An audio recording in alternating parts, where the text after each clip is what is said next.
Hello and welcome to the Fiber Circus. This is episode 27 and it is Thursday, August 22nd. My name is Elizabeth and I'm the host. I normally come to you from central Indiana, but I'm on the road this week and I'm actually coming to you from like central northern New York. I'm actually just south of Syracuse right now. So normally I don't podcast from a hotel room, but hey, you know, I was on the road and I have stuff that I've actually done as far as work, so I might as well show you what I'm up to. So this is normally a podcast about knitting, spinning, and my hand dyeing business known as the Spotted Circus, and usually my travels and some machine knitting and fiber animals thrown in. So hopefully you enjoy the show. If you're a returning viewer, thanks a lot for coming back, and if you're a new viewer, thanks a lot for joining in. Please hit like and subscribe down below, because the more subscribers we can get, the more likely it is that people are to actually see the podcast. It's kind of depressing when you look at number of subscribers versus actual views, because it's not as many as what it should be.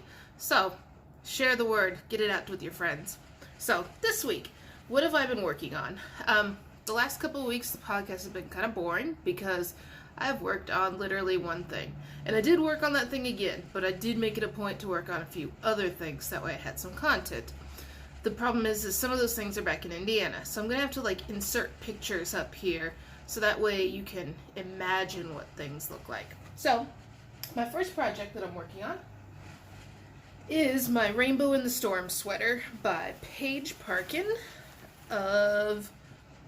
she's also known as the Knit Diaries, and this is the Rainbow in the Storm plus size. It's a sweater that's actually built in with quite a bit of ease, and it's been upgraded in bags, and it's now living in this like harvest gold cat bag, and it's from Lowers Lane. It's one of the first couple of bags that I actually bought. Not 100% sure as to if this person is still in business or not, but it's a nice, really large bag. And I need a large bag because I've made some progress finally. So, last week, I just finished with the neckline and stuff. So since then, there's my little cute little stitch marker, or my little progress keeper, my tiny little lion that I won at SSK. I have a sleeve, and I'm currently working on the decreases for the end ribbing with that sleeve, and I have one more sleeve to go. So this is being knit on size 10 knitting needles. I am using, these are carbons. On the ribbing though, I've gone down to US size 7 to help pull it in a little bit. So this yarn is my hand dyed yarn. It's a rainbow gradient, and it's kind of a neon gradient, and it's fingering weight held double, and this is the main yarn that I'm using. And this is the colorway I'm going to be calling Oilslick, and it's a black reverse speckle with rainbow bits in it. This is on my Superwash Sock base, which is a merino, 75% Superwash merino, 25% nylon. So you can see, I've made some pretty good progress, and because I have so much space in here compared to my normal podcasting area, I'll even try it on. I haven't woven in any ends, because, you know, why do that if you don't have to? Alright, so let me scoot back here, get my needles adjusted. Alright, so as you can see, it's a bulky, cozy sweater. I've got tons of ease if I were to actually block it out somewhat, and it's gonna hang pretty well. I'm pretty happy with where it's hitting right now on me, which is nice. And the sleeve I think is pretty good length. It's pretty bulky, like there's way more stitches up here. I did decreases. It doesn't really say how many decreases to do. It just says to go to a certain length, and I'm actually gonna do less length. I think it said something like 17 inches, and this is closer to 14 inches because I just think I don't need it to be like crazy long over my arms, and I think it's gonna grow anyways because it's superwash. Might help if I wore it straight. But yeah, you can see this is literally just a giant ribbed sweater. Not much shaping, super easy pattern to do. So yeah, I have one more sleeve to go. And I like the way that the sleeves are looking.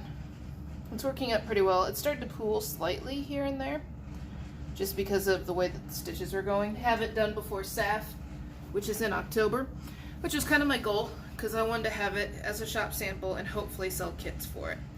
So I'm hoping that people like this sweater as much as I do. I may make up kits and then like never sell one, which would kind of suck, but sometimes that happens. So yeah, this is my Rainbow in the Storm. Nice neon.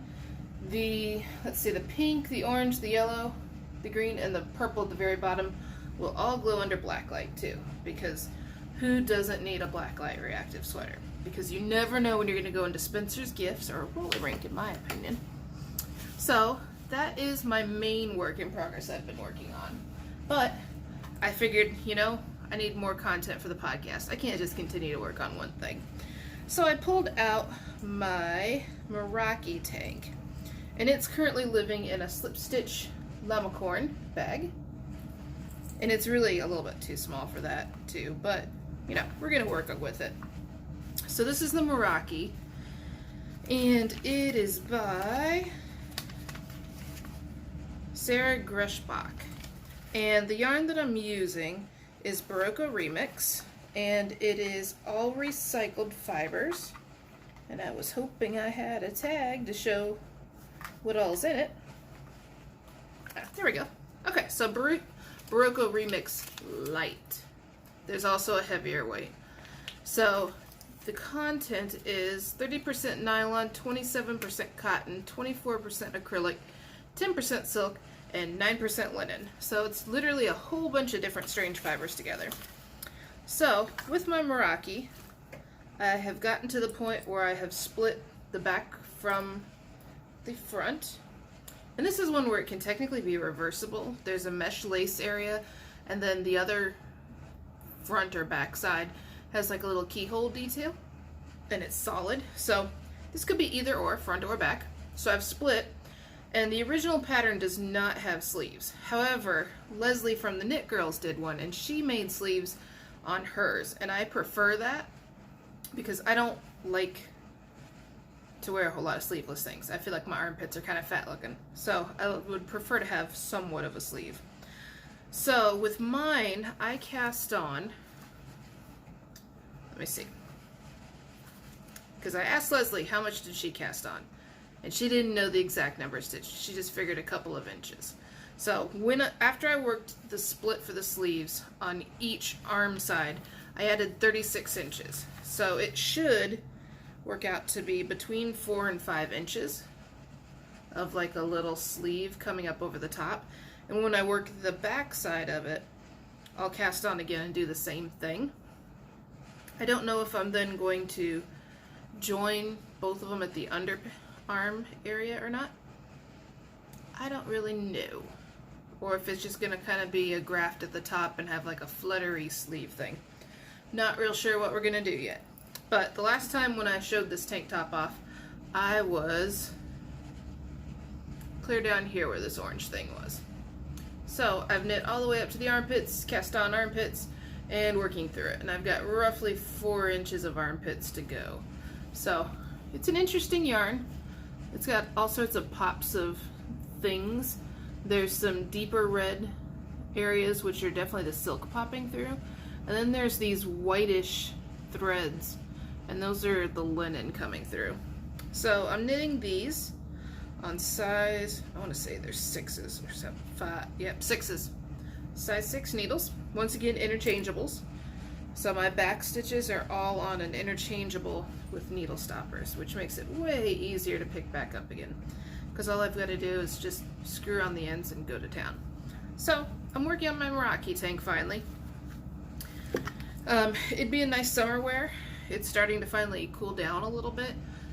Outside right now here in New York, it's dropping into the 60s at night, so it's actually sweater, like real sweater weather.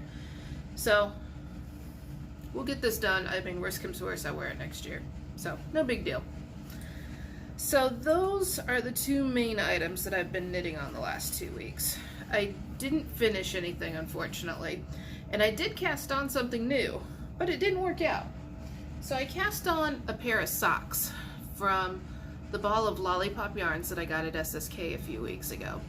And my normal socks I knit on size 1.5 or 1.25 knitting needles, and I do them 2 at a time, magic loop from the toe up. And I normally cast on like 64 to 68 stitches. And I started out with the toe, and I made the toe area and increased out to my 64 stitches. And when I got out to the 64 stitches and started knitting the stripes, I started looking at those going, man, those look really, really big. So I tried them on my toe, and they're like ginormously large, like probably by a good 1/2 inch, if not an inch. And I'm not real sure why that is, because it's a fingering weight yarn, according to the tag. It's an 80/20 superwash merino nylon, so it's nothing like really different as far as yarn goes. And those needles I actually pulled out of some merino nylon that I had dyed up, and I was getting gauged just fine on those. So I'm not sure what's going on. So when I get back home, I'm probably gonna rip them back out again and then see, you know, I don't want to have to keep going down in needles. I think it's 1.25s that I'm using right now actually have a bit of a dip in the needle, so instead of being, you know, perfectly straight, there's actually a bend in them because I'm pretty forceful as I'm knitting and I'm bending the metal of the needles. So I have a choice of either casting on way less stitches, or I'm gonna have to go down a needle size, which I'm trying to not do.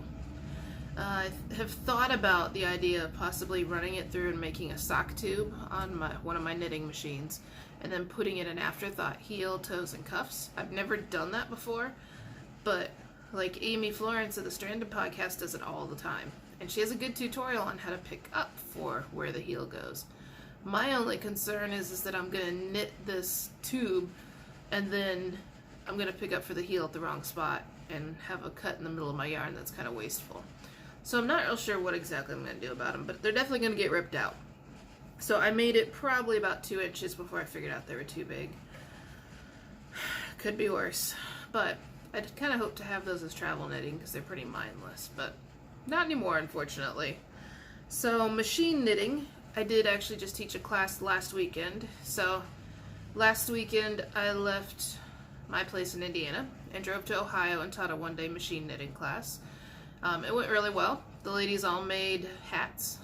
We made a hat for our baby that had dolphins on it, except when I was trying to measure the baby's head, I only kind of like eyeballed it from the side, thinking I guess that the baby's head didn't have any depth sideways and it was just a 2-dimensional object. So instead of making a hat that fit the baby, it was like a hat that would fit a teddy bear maybe, or a doll. So, but the whole point was they made a hat, and that was part of the goal. So nobody cussed and left. That's always a good sign in your machine knitting classes as well. So we did that, and so from there I went to Buffalo, New York, where I worked with a friend on her knitting machine.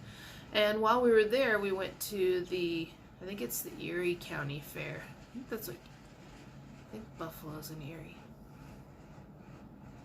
We went to the county fair. It was a very large county fair. They had all sorts of strange fried delights and maple treats, because I guess maple syrup is a big deal up there. And we walked through the handcrafted items area, and that's where I met probably what I would call the world's largest bear that was crocheted. So I'm going to put a picture in up here of the bear. The bear, as you can tell, standing next to me, is like 9 feet tall. The woman crocheted it with yarn from Joann's over the years, and then seamed him all together, and she evidently does this every few years. She got an honorable mention because, I'm going to be very honest, there were some flaws in the bear. Like if you looked at how the bear's legs were attached to the bear's lower body area, there were very obvious gaps in it, so it was very lacy looking, and you could see like the stuffing and stuff. And then the poor bear had a wooden pole ram straight up in between him to hold him upwards. They said that she enters something on a very large scale like this every couple of years, and they didn't really know what it is she did with it afterwards, but I can just imagine trying to store like a 9 foot tall bear, and it definitely weighed over 100 pounds, they said. So it was very interesting to see the bear. And after we saw the bear, we went back home, and that's where I met the world's fattest cat, in my opinion. They had this super fat cat, who I'll show just how fat the cat is. He was this big old chunk, you know, these little teeny tiny legs, and he was so happy to see you until he decided to chomp on your hand. So we went through, and I was helping him with some of the new items they were getting in their store, and that's when I discovered this awesome radioactive llama head. And so I got a radioactive llama head. If you desperately need one, I can tell you where to get one, because they have a farm store. It's very, very soft. It's on a keychain, technically. This would be like way too big for a keychain for me, but I'm thinking I might hang it from my rearview mirror, kind of like a fuzzy dice. It's made out of pelt, or out of hide. Down in South America, they can't afford to do vaccinations on most of the alpacas down there. And so as a result, they lose something like 30 to 40% of their cria crop every year to what should be a pretty easily preventable disease, but unfortunately the farms just can't afford to vaccinate against it. So they end up losing quite a few babies. And so as a result, they take the hides and pelts from those babies and then sell that. And you see there's teddy bears, there's fur trim, other items, and it's something that actually helps the family to make some form of an income. An alpaca's gestation can go anywhere from 11 months to over a year. So when a farmer loses that cria, it's a pretty big loss for their family. So I'm more than willing to help support everyone by buying this kind of creepy radioactive alpaca head. It kind of has a snake face to me. It's like, to me, the nose is a little bit too long, but he just looks kind of snaky, like a green paca cobra, but kind of interesting in its own way. So after I went to Buffalo, I then dropped down towards southern New York. Oh, and while I was up in Buffalo, we actually went to two different friends' farms and saw their new babies that they had on the ground, because it's always exciting to see what everybody else's babies look like, and then to compare it to any babies that you have, so that way you know where you kind of stand in some competition at least. So seeing babies is always fun, and owners are always more than willing to show off every alpaca on their farm, which is also interesting. So after that, I dropped down to somebody else's house in southern New York, and I did some fiber sorting there for her, and she does a lot of Nuno felted wraps and shawls, and some felted soaps and other items. So I was helping her figure out, she had quite a few fleeces built up, and we worked together to figure out which ones were worth processing for her products and which ones would be better suited to go to a co-op. And then the co-op can then make items that she can buy back at a discounted price to then sell. So there's probably like 3 or 4 fibers of her alpacas in every product. So it works. It's a great way to get some higher micron fiber out that you aren't going to necessarily use. So from there, I've gotten to where I'm at now. So now I'm up in Tully, New York, and tomorrow I'm going to be judging at Yakapalooza. And I wasn't expecting a really big show, because this is pretty far out on the East Coast. The other yak show that I go to normally is in Denver in January, and it's a little more central for most of the yak farms. However, I've seen there's yak farms from Colorado from here this weekend for sure. So I'm not 100% sure what to expect. I don't know how many yaks are entered in the show that I'm judging.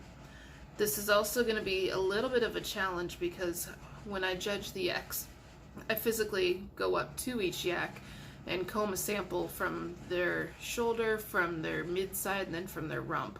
And then I also evaluate how much down is actually on the animal. And normally I do that in January. And they start shedding, depending on where they live, you know, anywhere January through April-ish. And so the fiber's somewhat easy to comb out. This is August, and the yaks aren't going to have the full coverage of down that they normally do. And they definitely shouldn't be shedding in August. So it's going to be interesting. We'll see how it goes. So I've got fiber judging, and then I'm doing fiber arts and skein competition also at the show. And then I'm giving a talk on Saturday about yak fiber and marketing it to the public. So if you're in the New York area and you just happen to see this in time, it's being held at Bentwood Acres Alpacas in Tully. It's right off the interstate. And it is Friday and Saturday from, I think, noon to 4-ish. but you look at the International Yak Association's event website for more good details instead of just me thinking off the top of my head details. So that's it for my travel. Upcoming events next month, September, I think the 18th. I could be wrong. It's a Saturday for sure though. I'm vending at the Leading Men Fiber Arts Knitting Retreat, which is called Knitting at the Estate, and it's a one-day afternoon market on Saturday. So I'll put details for that down in the show notes, that way you can find out some more information about it. And I know it is open to the public. I'm not real clear on the details though, honestly, because it's like a few weeks off, so in theory I don't need to worry too much about it. So let's see, that's September. Do I have anything else? Don't think I have anything else in September that I know of. October I have SAFF out in Asheville, North Carolina, and that's the last full weekend of October, so the Friday, Saturday, Sunday. And I think it's like the 25th, 26th-ish, sometime around in there. But anyways, end of October, and I'll be vending out there, and I'll have all sorts of goodies out there, so keep an eye out for that. And then I just got today notification that I got in at the Indiana Artisans Marketplace, I think it's called, and it's on Small Business Saturday in Noblesville, Indiana at the fairgrounds. And I'm gonna be doing a whole ton of machine knitting and other things to try to get prepped for that. So I want to have more finished goods, so hopefully that should be a lot of fun. I'm hoping that a lot of people come out and buy for their Christmas goodies, and that just means that I need to get my rear in gear and make sure that I have plenty of Christmas goodies to sell to people with cute little alpacas on it. So that's the majority of the things I can think of.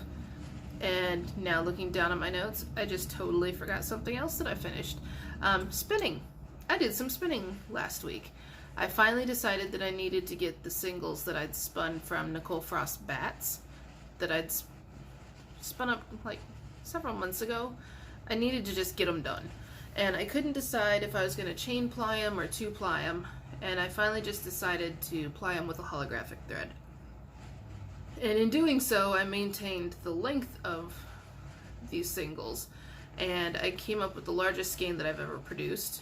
I'm guessing it's a DK to worsted weight maybe. And I could tell you the yardage, but it's on my cell phone, and I record my podcast on the cell phone, so that's hard to do. But the skein is, I think, 15 ounces, and it's over 1,000 yards, I know that. So I'll put a picture in up here of the skein, and I put in a Coke can for size reference, just to show how massive this thing is. It's mainly merino. There's some sparkle, some bamboo, and then some silk noils in it. So it's a really pretty skein. Don't know what I'm going to do with it yet, to be honest. Because it's basically a wrapped single, it's not going to be the most durable thing, so definitely no socks or gloves or anything. I'm guessing probably a shawl long term, but it's just kind of neat to count off all those yards and go, wow, you know, this is a monster skein. So it's nice to get it off the needles, so now I can start on another project. So let's see, spinning, machine knitting, traveling. The shop is down at the moment because I've been on the road for the last week, and I didn't want my husband to have to try to guess what things were in the product trailer. So that way he didn't ship out the incorrect items. So it should go back up on Monday, and I will have most things up in there still. I'm running extremely low on my merino and sparkle base in the Rumpelstiltskin colorway.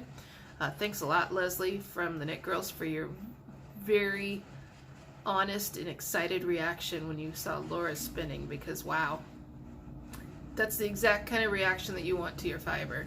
And when somebody just goes, oh my god, and has grabby hands for it, it's a pretty good sign that it's nice fiber. And obviously a lot of you thought so. So thanks a lot to everyone that has subscribed since then from the podcast, and everyone that's ordered the fiber. I really like it too. I'm hoping to do it in a few more colorways. I also have a green version that I call Emerald City that'll spin up very similar. And it just has a lot of stellina in it that and different tonal shades of green or of gold that really just add a lot of depth to the spinning. So thanks a lot to everyone for your new sales. And I think that's about it for right now. I've got to go review my rules of yak judging to make sure that I remember what exactly it is that I'm doing tomorrow, because you don't want to be the judge and not know what you're doing. So I've got to review it, contemplate what I'm going to do if I can't comb the down out of the yaks. I have a tiny pair of scissors with me, and I'm hoping it doesn't come to that, but I've got to find a way to get a little bit of hair out of the yak, and I would prefer not to pull it off the yak either, because they aren't going to be too happy about that, and they do have large horns. So it'll be interesting. Expect footage next week of the yak show and pictures of really cute little yaks. There's a farm out here called Petty Ranch, P-E-E-T-T-E-E